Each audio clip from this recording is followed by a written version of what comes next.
If you're a woman approaching or going through menopause who's been afraid to consider hormone replacement therapy because you've heard it causes weight gain, and you've been watching your body composition shift, more belly fat, less muscle, a metabolism that feels broken, wondering if hormones are part of the problem or part of the solution, this episode's for you. Today, I invited on a board-certified OBGYN, nationally recognized menopause specialist with 30 years of clinical experience to separate fact from fiction on HRT and body composition. When you understand what the research shows about estrogen, progesterone, testosterone, their effects on fat distribution, metabolism, and muscle preservation, then you can make an informed decision about your health and physique.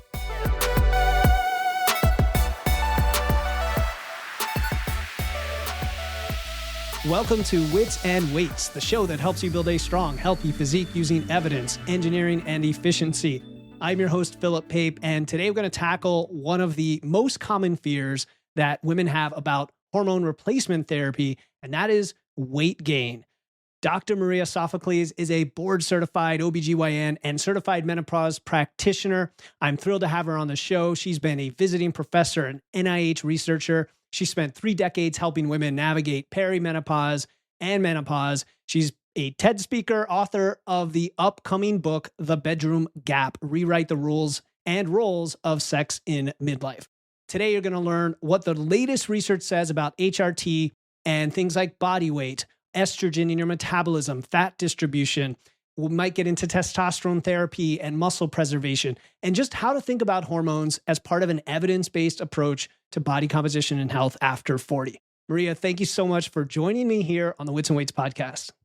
Philip, I am so glad to be here. This is so much more fun than what I've been doing all morning. Oh, glad.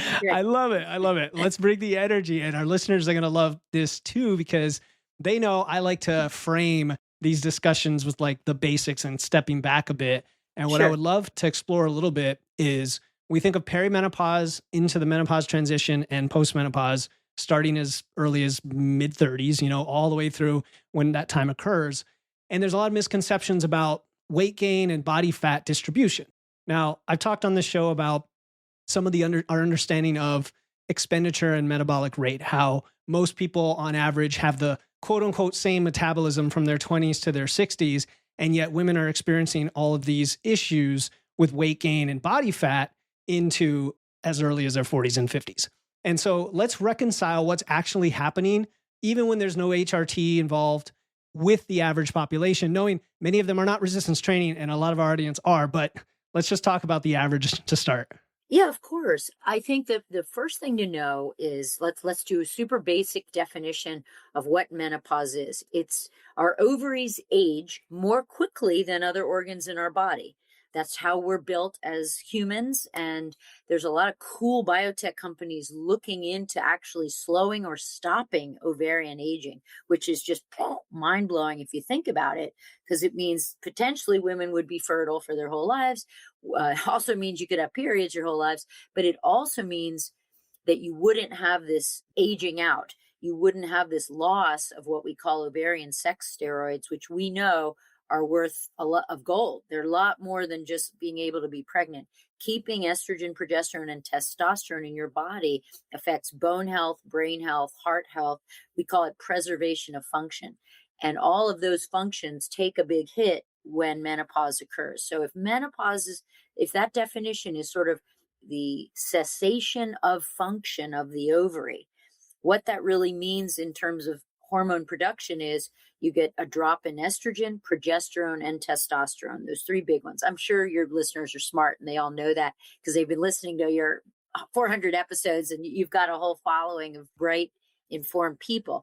But for anyone who isn't sure, that's what menopause is. It's from when that happens. The average age in the United States, about 51 and a half. But women are living longer. So now you are going to live as a woman, if you're healthy and you do things right, a third of your life without the benefit of those ovarian hormones. And yep, you can get around that somewhat with strength training and, all kinds of exercise and being perfect diet and all kinds of stuff. But the bottom line is those effects are going to begin. The effects on bone, on heart, on brain, on muscle. And we know that estrogen has effects on all of those things, plus joints, plus the synovial fluid that keeps our joints, lubricated, plus our skin, plus our hair. I could go on and on. Pretty Plus much every muscle plus mass. muscle, right? Yeah. Yeah. And the unsexy stuff too, like eyes and teeth, dental health, gums, ears. It's pretty hard to find something that isn't impacted. Our heart rhythm. So it's probably our gut microbiome, our vaginal microbiome, our bladder. Like I could go on. And I'm not being Debbie Downer. I'm just saying, if you're a woman out there and you haven't had a urinary tract infection since you were a teenager and now you're getting 2-3 a year, don't kid yourself. It's because there's not as much estrogen making blood vessels around the bladder to keep things clean and healthy, and making the vagina keep bacteria that keeps the bad bacteria out. So it's all very related. So that's kind of what menopause is. And people ask me pretty much every day, because I run a menopause practice that's virtual. So patients from different states call in, we have consults. They say, why am I gaining weight? And why is it all in my belly?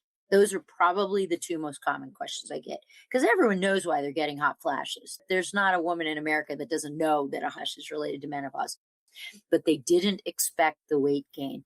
And this really makes people frustrated when they are already health conscious and they're already doing all the eating things. well. Yes. They're like, they literally put their hand up and go, don't tell me to stop going to Burger King, because I don't.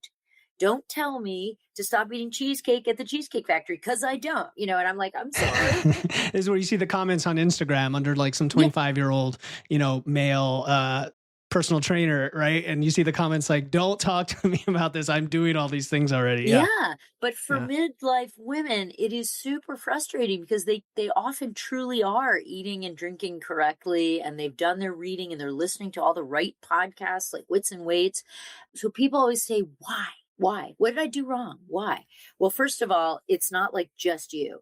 85% of all midlife women have unexplained and undesired weight gain in menopause. 85%. So if you're gaining a little meno tummy, you're actually in the norm. Not that we want it, and society is not very forgiving. No Hollywood director's like, I'd really like to cast someone with a belly hanging out over the bikini. I mean, we live in a society that doesn't accept that that's the norm, and we don't want it. I don't want it either myself. So I feel you is what I'm saying. But 85% will have undesired and unexplained weight gain in the abdomen. So if you want to understand the science behind why, because I do think, Philip, you and your followers seem to really want to know the science. This is I'm on zillions of podcasts, and some people actually don't want to know. Yours is pretty brainy, I find. Your followers kind of really want to know. Yeah. So let me explain why. When those ovaries go to sleep in menopause, both the estrogen and the testosterone are decreasing, but it's oversimplification to think they both just shut off and go to zero. They don't. The ovary stays alive and keeps making hormones, but at tiny little amounts. And for most women, the estrogen drops more than the testosterone does. So if you look at my hands and they're both dropping, the testosterone drops less, so that metabolism sees something it hadn't seen before, which is a relative prevalence of testosterone relative to estrogen. And you haven't seen that as a woman your whole life. That's part of being a woman. That's why we don't have super high testosterone in your mom's uterus. When you were a fetus growing, all these little things happened when you had 2X chromosomes that quieted the testosterone. Whereas if you were an XY fetus becoming a male, you had a whole lot more testosterone made. So since you were as a female fetus, you've had this testosterone pretty suppressed. We've all made it. We make it for sure. But the estrogen kind of zoomed ahead and was sort of the dominant hormone. Now you're in menopause, they both drop, but the estrogen drops way more. So suddenly your body sees testosterone. Well, what does it do metabolically with that? Metabolically, with that picture, where fat is deposited is what changes. It doesn't make you fat. It changes where the fat goes. So is preferentially deposited on the abdomen. How do we know this is the case? This isn't a Maria Sophocles idea. This is people way smarter than me who figured this out. They looked at male fat deposition. And if you look at a male who gains weight, they don't get heavy thighs and a big bottom.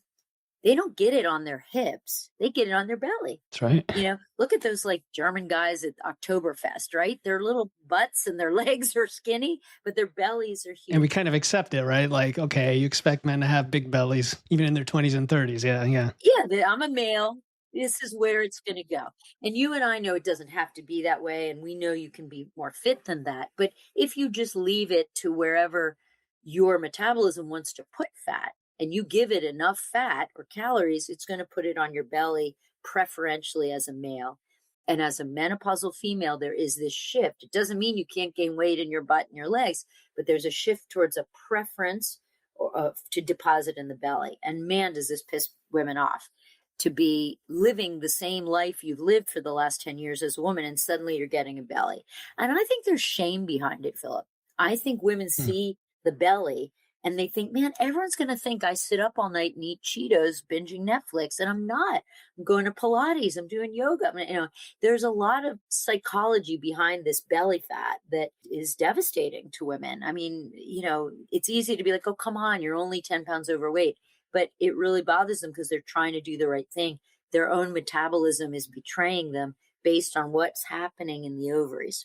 Does that make sense? It makes total sense because I hear it from women who are in that age and they're asking for like training advice where they've already gotten pretty lean.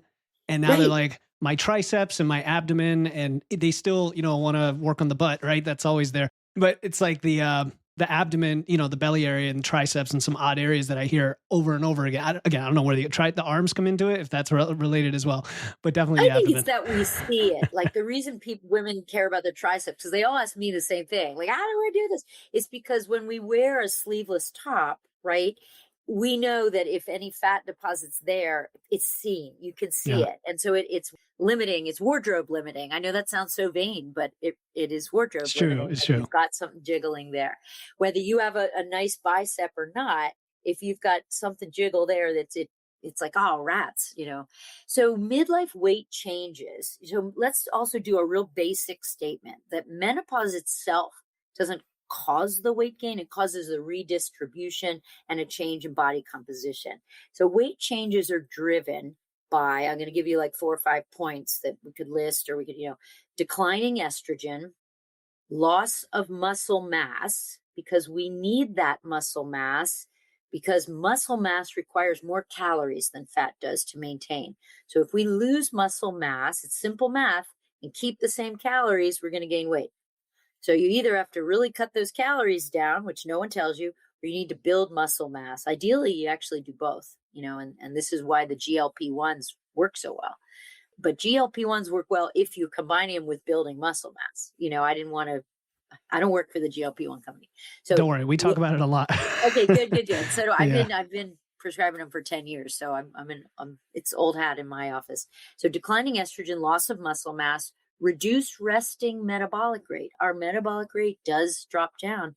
Another reason why menopausal women need about 250 calories less a day, which, by the way, Philip, no one tells you that. There is no such thing as, we have sex ed for teens. Well, in my opinion, we need a sex ed for menopause, but we also need a health and fitness ed for menopausal women. And there isn't that. So thank goodness they're learning it from people like you and me. Can we hit on that one real quick? Because that's the one that I think has a lot of confusion, right? There's like all the new research from Herman Poncer about the constrained versus the additive model of expenditure.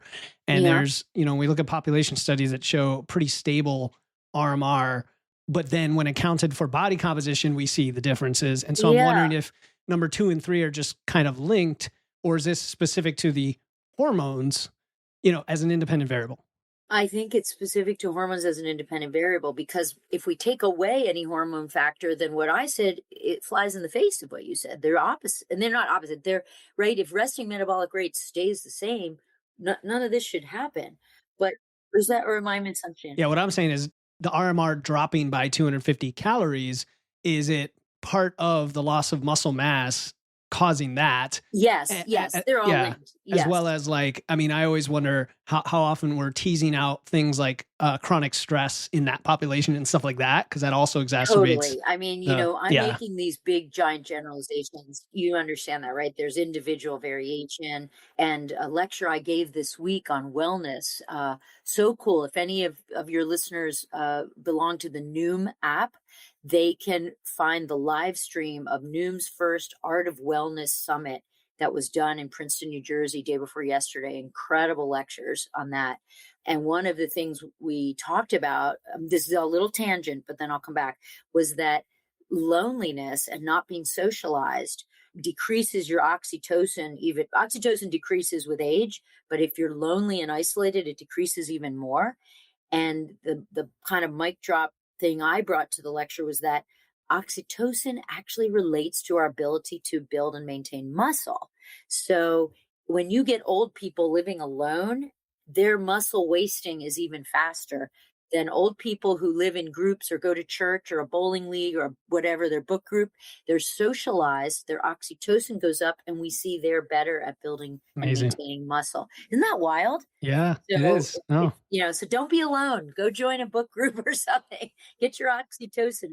I think it's also correlated with, it's like with happiness, like, social connection is the number one rated correlation with happiness and well-being and, meaning in life. Yeah. Totally, totally. And Awesome. my lecture was on sex and longevity and health and why being sexually active releases dopamine, releases Yes. oxytocin, and actually is part of a pillar of health, because when you're releasing those, you feel more pumped to exercise, to tackle your life, to go out and socialize. So kind of cool how it's all related, right? It is all related. It's funny. I know we're not going to get into, well, we could talk about sex because I know it's an area of expertise, but like that also is a big frustration with women. I work with a lot of clients one-on-one and we get into these more private conversations, but it's like, now you don't have your libido. Now you don't have the desire. Now you feel like you're not desired. And then that all exacerbates not having sex. And yeah. Exactly. Might tell them what Google TED Talk Maria Yeah. Sophocles and they'll see the TED We'll Talk throw it and in there. We'll put that they'll in throw it there. in there. So let's go back. Midlife weight changes. I kind of wrote this down so I wouldn't forget them.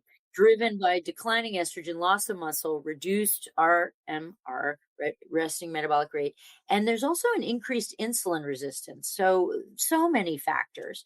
And again, I think that's also why, people gain and they feel like they're not doing anything different. The same few snacks of licorice, which, okay, we're all allowed to cheat and have something, and they're gaining weight and they feel like I'm not sinning any more than I used to. But if you have increased insulin resistance, this is a different metabolic picture. Do we know if like things like leptin resistance are also part of the equation, which causes worsening appetite from, like, usually it's from chronic dieting, but yeah. Yes, but I think I got to check that. I don't Cool. want to All right. misspeak. Yeah. Man, you caught me. I got to check that. And I got to ask that a few months ago and I had to look it up. And Oh, of course, interesting. my poor little menopause brain, it leaked out. No. But that's a great question. And now I'm not going to forget because I've been asked twice. But don't forget about lifestyle factors too.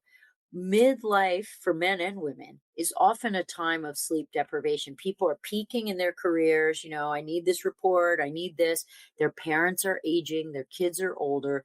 There tends to be sleep deprivation and sleep disruption, because we know that hormonal changes cause sleep disruption. Lack of estrogen really affects sleep in multiple ways. So women are sleeping less. They're not going to bed the same time every night, and their sleep is very disrupted, a lot of light sleep.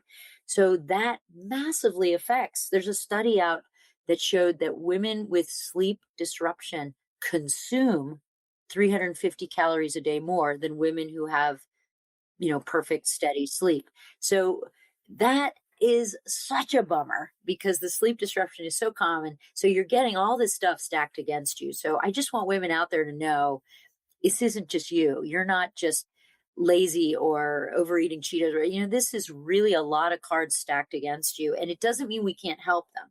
It just means it's not something you're necessarily doing wrong. During the menopausal transition, women gain on average, I think, 5 to 10 pounds. But, the average height of an American woman's 5'4". So I'm 5'2". I can tell you 5 to 10 pounds on me, it's a big deal. For sure. And sadly, some women come in saying it's 30, and that's also because of COVID. Remember, we're coming off COVID where they might have gained And then that. I was wondering, how far does that weight gain outpace male weight gain during the same age range? I'm curious about that. I'm guessing men gain weight just in general. Everybody gains weight as they get older because they're They not do. doing certain things. They But gain waist circumference for sure, because remember, it's all getting deposited in the waist. But yeah. I know that women catch up in the waist circumference. They start getting the waist circumference adds, but I don't know the absolute, like how many pounds men, because I don't treat men. Oh yeah, I was just curious the relative in terms of relative body weight, because I definitely know what you mean with That's the a great question. yeah. Okay, so this is good because you listed some major factors. Fortunately, we do discuss a lot of that here, and so it's very relevant. But it's also bidirectional, right? Because number one you listed was the estrogen, and we started this conversation with framing around hormones, and we don't want to say like hormones are the root of every problem, right? Like any of these things, it's nuanced and multifactorial, and yeah, one supports the other. Yeah. No, it's exactly stress, sleep, a lot of things, self-esteem, a lot of these things, sexually active. I mean, all those things. We know that women who are sexually active actually have fewer menopausal symptoms. That doesn't mean they gain less weight. It just means fewer and more mild menopausal symptoms. But estrogen therapy, can we switch to that for a sec? Yes, because we're going to talk about HRT and like there's fears of weight gain on HRT, which I actually didn't realize that it was a big fear personally, because I'm in a different population where like people have heard good things about HRT.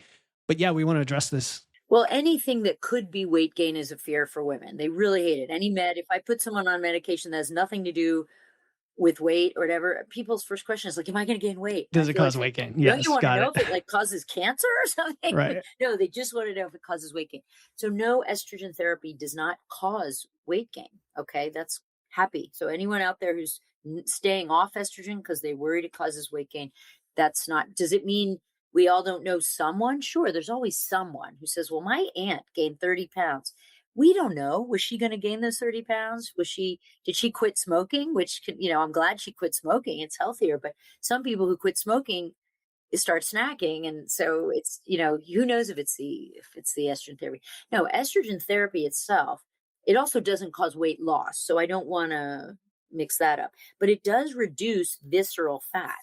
It does does improve insulin sensitivity, and it does preserve lean muscle mass. So those are all good things, and it may slightly increase resting energy expenditure.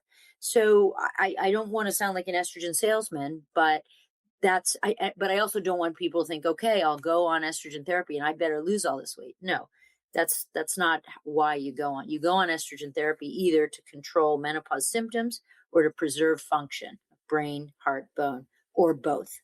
Yeah, but that's not sexy, Maria.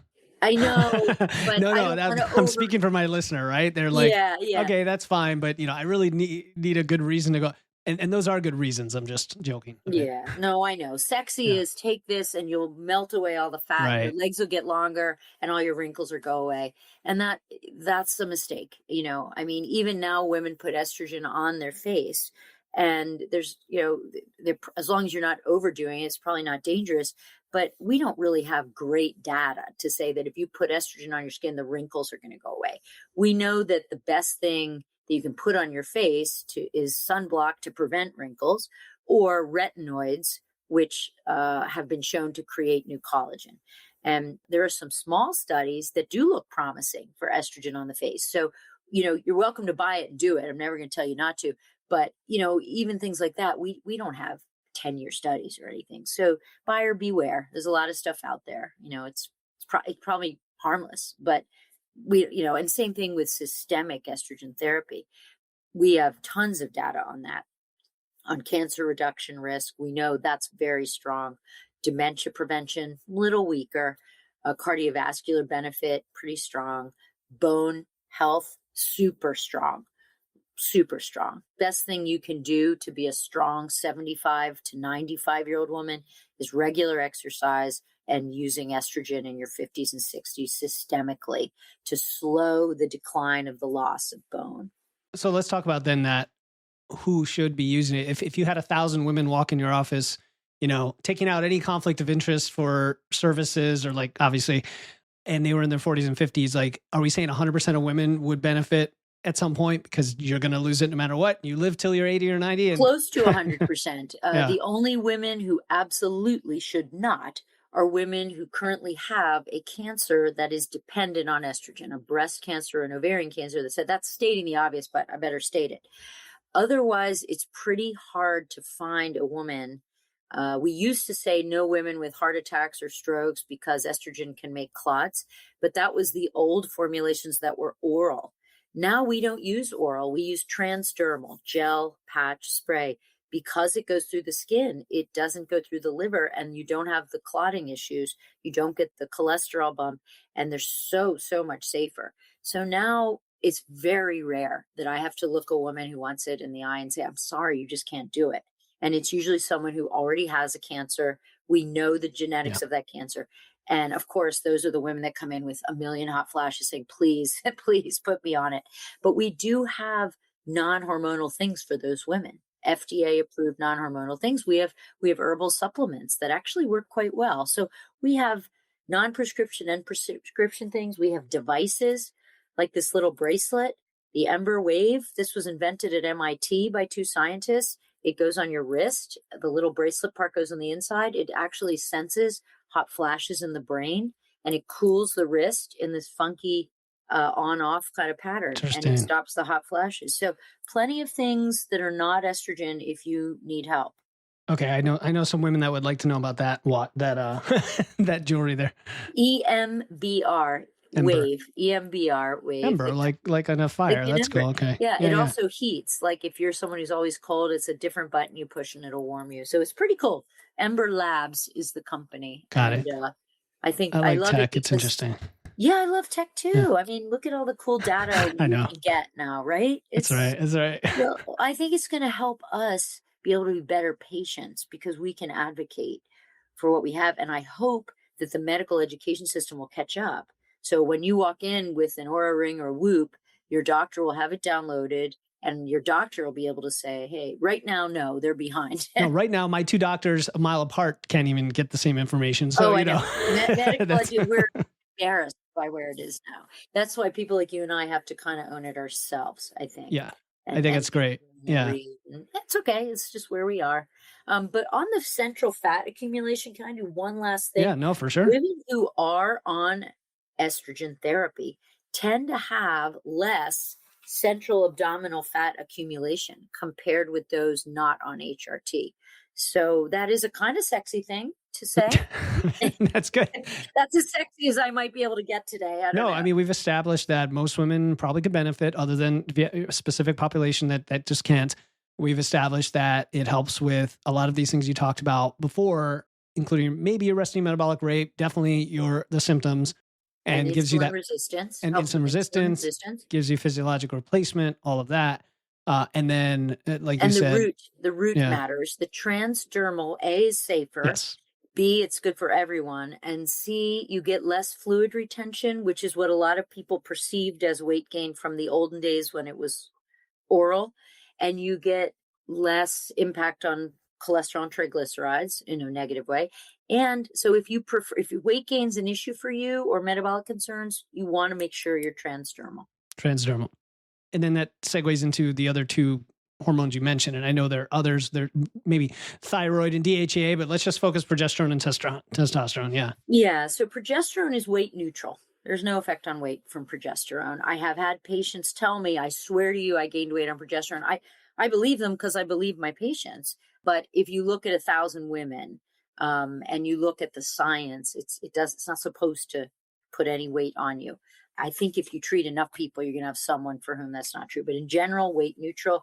And progesterone, I call it prosleeperone because it can have positive effects on sleep. If you take it orally, it releases something called GABA in the brain, which is almost like a whiteboard for your brain. So when you've got too much, your brain's going to explode. It helps you sleep. And so what we said before counts. If you sleep better, you eat better, you exercise better, your outlook for the day is better. So I would say progesterone. If you have a uterus, you need progesterone. Remember, if you've had a hysterectomy, you do not need progesterone. You could take it if you wanted, but you don't need it. When we give it as hormone replacement therapy, we give estrogen for symptoms and preservation of function, and progesterone to protect the uterus from estrogen growing tissue. And, estrogen has great effects everywhere except the breast if you have cancer. If you don't have cancer, it doesn't have negative effects on the breast and on the uterus, where it'll cause tissue to grow. And after menopause, you don't want any tissue growing there. That's why we give the progesterone. As far as weight, there are different types of progesterone, okay? There's a micronized progesterone, and that is the most natural progesterone we have. The brand of that, I don't know if we're allowed to say brands, is called Prometrium, Prometrium. That is probably the best one in terms of no issues for weight. It's very natural. The more synthetic stuff, when you get into synthetic progesterones like MPA, medroxyprogesterone acetate, those are more likely to cause an increased appetite. So now it may not be weight neutral, more likely to cause fluid retention, more likely even to cause mood changes. So let's just say the flavor of progesterone you are given matters. So do ask for micronized progesterone. Micronized. Yeah, it doesn't have to be made by a fancy compounding pharmacy. You can pick it up at CVS or Walgreens, but the type of progesterone matters much more than whether it's used or not. Is that a cream as well? No, there are progesterone suppositories and creams, but those creams on the market are not FDA approved or anything. I'm not saying they don't work. I'm saying if you want to go with something with a lot of nice data behind it that's safe, you want a prescription for the Prometrium or the generic of Prometrium called micronized progesterone. Okay. Okay. That's great. We could do testosterone. I wanted to do progesterone because it's kind of short and sweet. Right. I like it. Yeah. So testosterone is kind of all the rage. I've been using it in women for 20 years. So I'm like, oh, everyone's just figuring this out. But it is made in women, as I said, even in little babies and young girls make testosterone. When the ovaries stop making it, we do have a deficiency in it. This can affect our libido. This can affect our ability to build lean muscle mass. So low dose testosterone in women, and I have to use the word may, because it's not because there aren't studies or data, because again, we live in a country where we have to discern between something that's FDA approved or not. And we do not have an FDA approved testosterone for women. We do for men. So I'll say it may increase lean muscle mass and improve insulin sensitivity, and it may enhance energy and motivation. So that's my textbook, if you were my med student, how I would teach you. What do I see with my patients? I see that in the right ranges, it definitely improves energy, outlook, lean muscle mass. It's been phenomenal, and libido. The kicker is the levels, right? The levels in a postmenopausal woman are pretty low. They're close to zero. The levels in a premenopausal woman, 30 to 40. If I just give you enough, Philip, if you're my female patient, and I give you enough to get you back to your premenopausal level, most of my patients don't feel much of anything.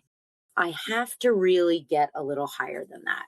And that's where we're walking a little tightrope of, we have data from trans women. That's where the data comes from. Because when trans women choose to take testosterone to get a beard and stuff, they're taking huge doses. To masculinize, yeah. Okay. Yeah, to masculinize. So, and they're pretty safe. So I feel comfortable sneaking up a little above that normal range into like the 90 to 100, 120 range. And at that range, women come in and they're like, first of all, I want sex again, which is fun. I initiate, which is fun. I go to the gym and work and work and work and get nothing. But now that I'm taking the testosterone, I actually see some definition, and that feels good. And it makes me feel happy. One woman told me, my world is like, what'd she say? It's like a rainbow now or something. It was some corny phrase, but I knew what she meant. She had energy and a good outlook. And so I use it. It does not cause weight gain, when we dose it correctly. I never have anyone come in and say the testosterone caused weight gain. So I think, those are your three. But I want to hear what you want your listeners to hear more about. I mean, two questions on testosterone. One, you mentioned earlier, the ratio of testosterone to estrogen increases naturally. And so are you doing them in conjunction, or is it just You get the labs and the testosterone is just really low. Yeah. Well, let's talk about the labs, okay? Yeah. I use labs for testosterone because I treat people according to their symptoms. How do you feel? But also with testosterone, I follow the labs because I don't have an FDA approved thing where I know this has been tested on 10,000 women and we don't need to check the labs. It's always between X and Y. So, and women metabolize it differently. They have a protein in their blood called sex hormone binding globulin. So if anybody out there is getting testosterone therapy, your clinician should be checking your total testosterone and your sex hormone binding globulin. Because if it's super, well, I don't want to overkill it, but that's important. So I treat according to subjective needs, but also within the parameters of safe levels for testosterone. For estrogen and progesterone, we actually don't treat levels, we treat symptoms. Right. So if Mrs. Smith is on an estradiol patch and her hot flashes are totally gone away and she feels great, I don't need to increase her estrogen dose. If she comes in and says, wow, you put me on this patch and my breasts feel huge and swollen and tender and I'm miserable and I'm spotting now, well, I probably aimed a little too high and we need to go down. It's kind of that simple. So a lot of clinicians who get money from labs are now charging a lot to do a lot of labs. And I would urge people to be very cautious about anyone who's ordering 100 estrogen labs on you. Same with breaking the estrogen down into estrone and estradiol and estriol. Estradiol is the dominant estrogen. It's what we replace. It's bioidentical, even though you can get it at CVS and Walgreens. And you don't need it from a fancy compounded pharmacy. You don't need it in pellets. You can use the patch or the gel safely. It's been well vetted. The doses are very consistent and it's covered by your insurance. And it's all you need. The others just morph into estradiol anyway. So people have made entire careers off of this many labs, stacks and stacks of labs, convincing people they're estrogen dominant or they need some weird form of estrogen. It's really, you're spending money you don't need to spend. Yeah, it's kind of a Wild West with functional medicine out there today. And some of it's great. I'm not Yeah, of course. but some people have taken it to such an extreme that patients come in with 50 pages of lab work and they say, I am so confused. I don't know what I'm on. I don't know what I need. And we usually can really simplify it down so they're getting the true health benefits without 8 different things. Okay. And then the testosterone is also transdermal. I know you caution against like the pellets. I've never heard good things about those, but I'm not sure.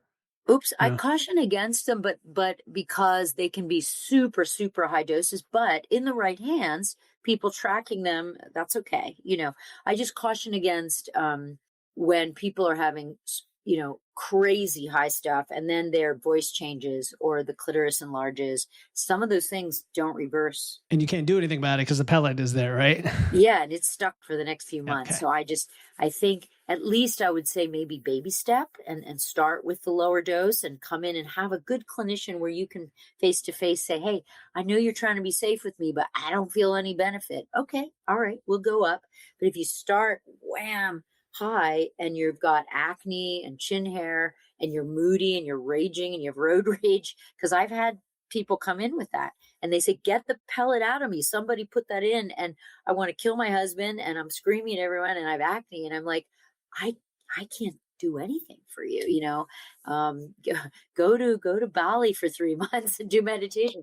So you just gotta be careful of who's treating you and what's their ethos and stuff. I think safety is a great place to start, but I also have seen testosterone be so helpful for women. I think this is great the way you're simplifying it today. And I know, speaking of safety, maybe we should just put to bed, in case anybody isn't already, any cancer risks, from the Women's Health Initiative, and also the synthetic versus the natural, if there's any differences there. Yeah. Yeah. So cancer risk, that's so smart. And we could say it 100 times. We could do 100 episodes of it because in case anybody misses it, it's one of the single biggest sadnesses in women's health for the last 25 years. 23 years ago, a study came out and they evaluated the data incorrectly. And they announced at the FDA, hormones, estrogen causes cancer. It increases the risk of cancer. The whole world went crazy. Everyone stopped using it. When the data was done and properly statistically analyzed, the fearful stuff did not make statistical significance. It didn't. It's like if I'm in the NCAA championships and it's tied and there's 1 second left and I throw a 3-pointer and it hits the rim and then falls out, I don't get a point for that. I lose. You only get it if it goes in the hoop. And the data did not go through the hoop, but they announced that it did because they kind of thought it was trending that way. And that oops has cost, we believe, 150,000 lives, premature deaths of women. Isn't that stunning? Wow. Stunning. Yeah, a Yale study now showed how many women have died prematurely because of that incorrect news, because they got their estrogen prescription and then got scared and threw it out. The data since then, and there's a ton, has shown quite the opposite. Women on HRT, which is estrogen if you have no uterus, or estrogen and progesterone if you have a uterus, have a reduced rate of cancer when they use that HRT between 50 and 60, probably even early 60s. It's in the 30-something percent reduction in breast cancer, about a 40% reduction in colon cancer. I mean, there isn't enough fiber on the planet to lower your colon cancer risk that much. Massive reduction in osteoporosis development, which women my age, 25, just kidding, I'm much older than that, don't think about osteoporosis yet. But believe me, when you're 70 and 75 and 80 and all your friends are falling and going to assisted living, you wish someone had told you this. So the best thing you can do to be a healthy 75, 85, 90-year-old is to slow the bone loss now. The most rapid loss of bone is in the first 5 years after menopause. That's your magic window. And so to get estrogen then and put the brakes on the bone loss then pays you dividends. It's like putting money in a savings account when you're young. It grows so much by the time you're old. So I think the WHI, by telling people it was dangerous, it caused a lot of harm.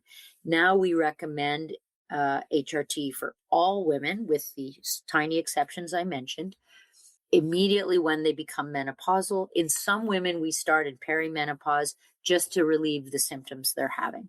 But for bone health, we want everybody on it, for 10 years. And some of us, like myself, I will stay on it forever because I have really strong family history of heart disease. So I don't want those plaques in my arteries to get a chance, to grow. Cardiovascular disease, the number one killer of women. So if you have extra risk for that, just like if you have extra risk for osteoporosis, let's say you're on chronic steroid use or your mom and aunts all had osteoporosis, you may want to stay on estrogen for the long duration. Because guess what? Once you come off it, the bone health starts to deteriorate. So the key thing is to individualize it, is to go to a good menopause educated and trained clinician. And you can find them on menopause.org and put your zip code in and find someone and say, hi, here's my life. Here are my risk factors. I smoke, or my mom had osteoporosis or breast cancer, whatever it is. And let them tell you, but if you're 50 to 60, they're going to mostly suggest you be on it because the benefits so far outweigh the risks. Yeah. And so that I guess the last question then related to that, when to go on it. What about women who are early perimenopause and the really only recourse they go to right now is maybe their GP or OBGYN? And I hear stories almost every day, Maria, about like, I went to my OBGYN and she said, some silly thing. No, there's no way you need to consider hormones ever. It's like these blanket statements you still get. Yeah. So the other bad news, and in my book, I talk about how we have to revamp sex ed for kids to be more inclusive and updated, but we also have to revamp medical education. Those doctors were not trained in menopause at all. I mean, you realize I got no menopause training in medical school. I did. And so if I got no menopause training and one of the country's top menopause experts, all the rest of the doctors got nothing. And what did they read in 2008, 2010? The WHI. So if your doctor says boo poo-hoo on menopause HRT, you just thank them and you go find another doctor. Now, what you can do for yourself if you're in perimenopause and you're having symptoms, a boring old birth control pill is a wonderful gap closer. We used to say, you can't be on the pill after 35. That myth is old and disproven. We use the pill now from age like 40 to 50, just like I'm a Philadelphia girl. Like the Phillies would use their 8th inning closer to bring in for the 8th and the 9th inning. You need a change of pitcher. And same thing, the pill will smooth the fluctuations of perimenopause. Perimenopause is almost harder than menopause because the hormones are there, but they're going like this. And it makes crazy mood stuff. Periods go crazy. Women get really frustrated. And their doctors are like, you're not in menopause because you're still having a period. Maybe you need wine at night. They get dismissed, really badly dismissed. But a simple little low dose birth control pill can do a lot. Don't think of it as a birth control. Think of it as here's what I call it, a perimenopausal smoother, right? And if you're doing that from 47 to 50 or something, and then periods stop altogether, okay, you're probably in menopause now. You can get your blood drawn, look and see if your FSH is elevated. Yep, you're in menopause. Or no periods for a year. Yep, you're in menopause. Now change from the birth control pill to the little patch and you're good to go. All right, great. This has been a really good, tour of the big I'm sorry. relevant. No, I don't think so at all. No, this is perfect because I feel like you've simplified some things. We've definitely had some functional folks, and I've talked to a lot of people who are hormone experts, and sometimes it does get overly confusing or complicated. So it's really nice. You narrowed down how these relate to the symptoms we wanted to talk about, as well as sources and testing and kind of how to take them. And I think this will be great for the listener. So I'm so glad. I honed it down to 4 take-home points for your listeners. Want to hear them? Yeah, let's hear them. There we go. Okay. Let's end with Number that. 1, HRT does not cause fat gain itself. It changes where the fats, HRT, if you get on it, you're not causing weight gain. Number 2, estrogen therapy often improves body composition. Number 3, weight gain during menopause is driven by a hormonal decline, not driven by the HRT itself. So some people confuse that. They think the HRT is causing the weight gain. It's actually the decline in hormones that's causing it. And number 4, transdermal, through the skin, estrogen and micronized progesterone is the most weight neutral approach to HRT. Perfect. All right. 4 take-homes, yes. You can punch them out or, whatever you want, but. Yeah, no, those are great. Listeners, I hope you really enjoyed this one with Dr. Maria Sophocles. We're going to include, her TED Talk, the menopause.org website, her website, but where do you want people to reach out to you? I think Instagram's easiest, mariasophoklesmd.com, or website, same website, mariasophoklesmd.com is the website. At mariasophoklesmd is the Instagram. I got it backwards. So it's all the same. And, and to check out the book. I think the book deals with all this so nicely, and then it delves into sex and sleep and health and so much in there people will love. And that's actually, it's already on Amazon and other places. The Bedroom Gap by Maria Sophocles. I think they'll get a kick out of it. And Philip, thank you so much for giving me this time. Thanks so much for coming on. We're going to include all that for the listeners. And I learned a lot, so I know they did as well. I really appreciate your time on Wits and Weights.